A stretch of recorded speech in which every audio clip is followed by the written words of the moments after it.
When Yuri Andropov came to power in the Soviet Union in 1982, he appointed a new Minister of Internal Affairs. The new minister, Fedorchuk, studied national crime statistics and made a declaration that two serial killers, one in Rostov, who turned out to be Andrei Chikatilo, and one in Belorussia, must be identified, detained, and tried. Many years before, a young soldier was returning to his village in Belorussia in 1971. He was only 24. He was despondent because a young woman he'd fallen in love with before he left for military service had broken up with him by letter. He decided that he would end his own life. However, while he was looking for a place to hang himself, he saw a young woman walking along and took his anger out on her instead. He raped and then strangled her. Then he dumped her off the side of the road, covered with some dirt and debris.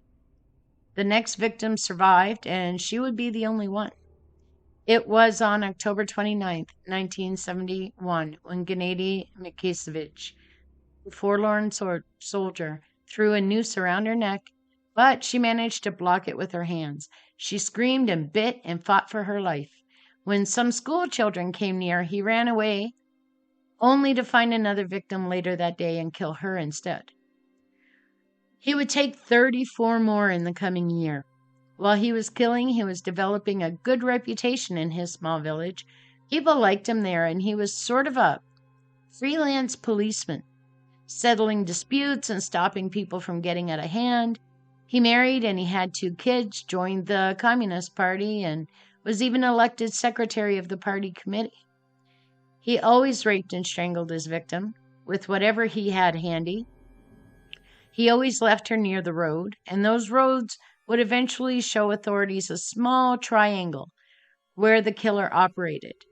As with Tkach, there were many men wrongfully convicted of these crimes, 14 in fact. Some who tried to commit suicide, one who was put to death, and another who was blinded in prison. Belorussia was not better than Ukraine for violently forcing confessions out of people. Because he acted as sort of a village protector, quasi-policeman, investigators would often fill him in on the cases and how they planned to capture the killer. He would be taken down by an ethical investigator in the prosecutor's office. That man sat down with all of the murder files, especially those he suspected were false confessions, and all of the open cases. He plotted them out and noted all the links. He insisted on evidence, not beaten confessions.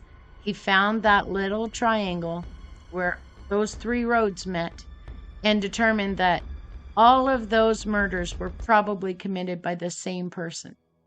Even when he was told he was foolish for opening settled matters and at risk of his job and perhaps being investigated himself, he kept on. He came up with his own profile of the killer, which of course ended up shared with Mikhasevich. He tried to write a letter, the serial killer did, to the press, blaming all the murders on jealous husbands killing unfaithful wives. Wow.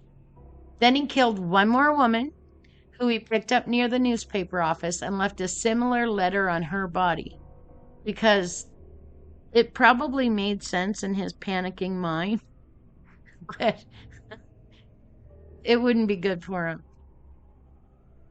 Authorities were able to match the handwriting samples in the letter to the paper, the letter that was left on this last body, and written statements by Mikhasevich that he made on his own to police. They sent 3 different groups of officers to catch him. He wasn't at home. He wasn't at work. He was visiting relatives, conveniently with his bags all packed and a plane ticket to Odessa in hand. Thank God for Ukraine that this guy didn't get there. He was arrested on December 9th, 1985, after 14 years of terrorizing a small area of Belarus. They searched his house and found the trophies that he had kept from each woman. He would confess then and be convicted of 36 murders, though he confessed to 43. Dozens of doctors and psychiatrists would descend to study him before he was executed in 1987. And years later, experts would estimate that his real count was at least 55. Thank you for listening.